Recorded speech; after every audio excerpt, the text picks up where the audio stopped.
What's up, everybody? This is Mario, and I'm back with another episode of Endurify. And today I want to talk about something that's super important in life, and that's this question of how can I overcome failure?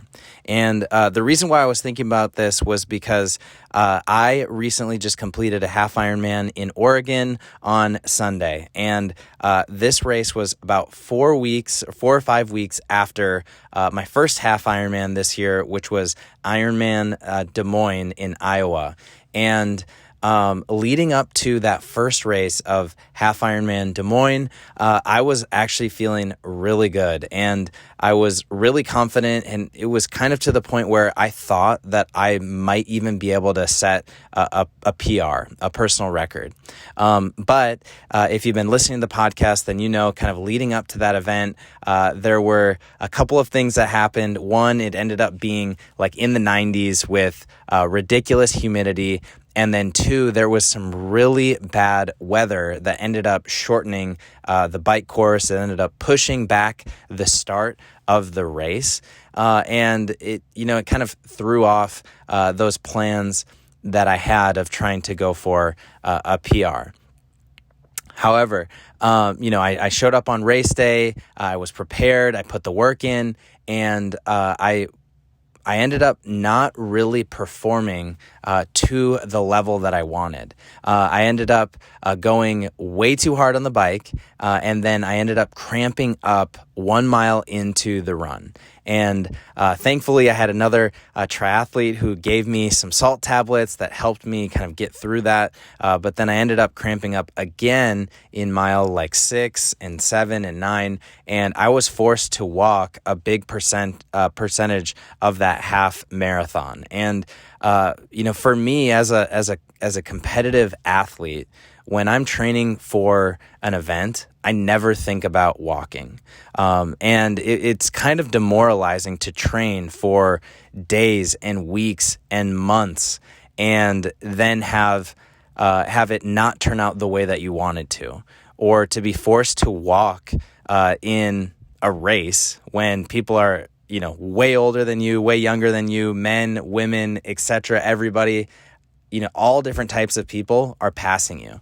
And it can be really demoralizing. And so it's kind of that big question of how can I overcome failure pops into your head. And so I was thinking about that, and then I recently came across another really good email from Peak Performance Sports, which is kind of like a mental game company, and they put out really good content, and they have some really good thoughts around how can you overcome failure. And so I think failure is something that a lot of triathletes and a lot of people struggle with, right? Because it's hard to think about how to handle adversity. But what the mental game coaches at Peak Performance talk about is, what if you viewed failure as more of a friend than a foe? And that might seem kind of crazy right now, but let's dig into it. And so even though failure can be quite devastating, you dedicate a huge part of your life to this sport, but what is failure exactly? For you, failure could be maybe not winning the event. It could be not achieving your best time. It could be losing to somebody else. But when your sole view of failure is negative, underperforming is just going to chip away at your confidence, and it's going to prevent you from really achieving your full potential as a triathlete and as a person overall. But failure in a race or in an event like this can almost be like your friend. And what that means is it can point out areas that you could improve to be an even better triathlete or an even better person.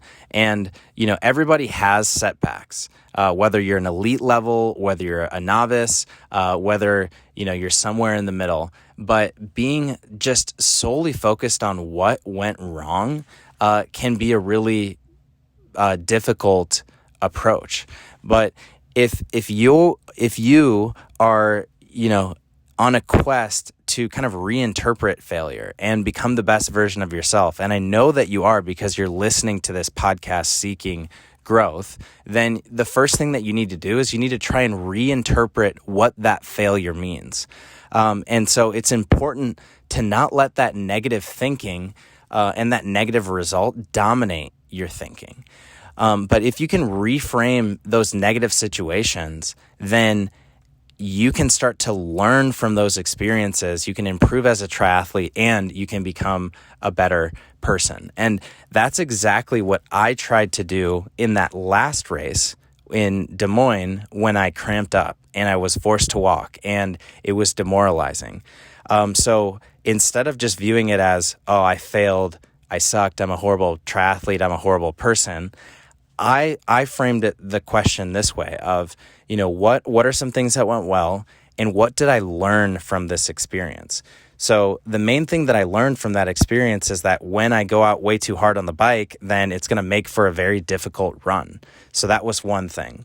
Another thing that I tried to analyze, and I asked other people and other coaches about why did they think that I cramped up. And one was probably because I wasn't getting enough salt in my body. So I needed to add more salt and add more salt tablets. And then the third thing that I had kind of realized that I learned is how important it is to do heat training. I wasn't really prepared for the heat that day because most of my workouts are done in the morning at like 6 a.m. Before it gets too hot. So that failure that I experienced, I actually phrased it as learning, and I used that learning and applied it in my next race. And so going out this past weekend, I was mindful of those three things that I had talked about, and especially the first two. And I tried to slow down on the bike, knowing that people would still pass me a little bit, but I would have a better run. And then I was a little bit more aware of my nutrition with my salt to make sure that I had the necessary sodium in order to push through on the run. And my results because of it were that I set a PR, and I finished a PR I beat my previous time by about 8 or 9 minutes. And I think that that's, pretty significant. And that's really the power of what I'm talking about, of reframing failure as learning and treating it as something that can actually make you better.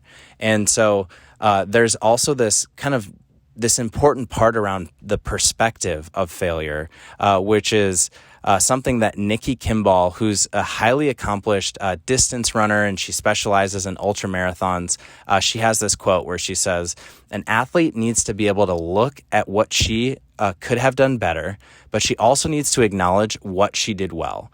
Looking only at the negative can lead to feelings of failure and frustration. When one does this too often, the athlete forgets that the primary reason humans start sports is that sports are fun. When I get lost in analyzing reasons for a poor performance, I lose the fun of running." And so, just following her practical advice is going to greatly benefit you to maintain confidence, gain insight from a race, and improve as an athlete, and ultimately overcome failure. And so as I kind of bring it back to you, and I want you to think about what's one thing, maybe it's a big project at work, maybe it's an endurance event that you're thinking about, or maybe it's a dream that you're starting to work on. And I want you to think about over the past, 1 to 2 weeks, what's one thing that you've kind of viewed as a failure? And I want you to start to reshift it and start to look at, what are some things that you're doing well over the past 2 weeks? And then what have you learned in the past 1 to 2 weeks that you can apply going forward? And, by doing this, I think you're going to change your perspective on failure from something that's negative to something that is almost friendly and something that can actually help you learn and grow and become the best version of yourself. And so that is what I have for today. And if you liked this episode, if you got any sort of value out of it, go ahead and leave me a review, a rating in Apple Podcasts, Spotify, Google Podcasts, wherever you're listening. That type of feedback and review means so much to me. It can help kind of spread this message to more people out there. So that's what I have for today. I hope this helps, and I'll talk to y'all later.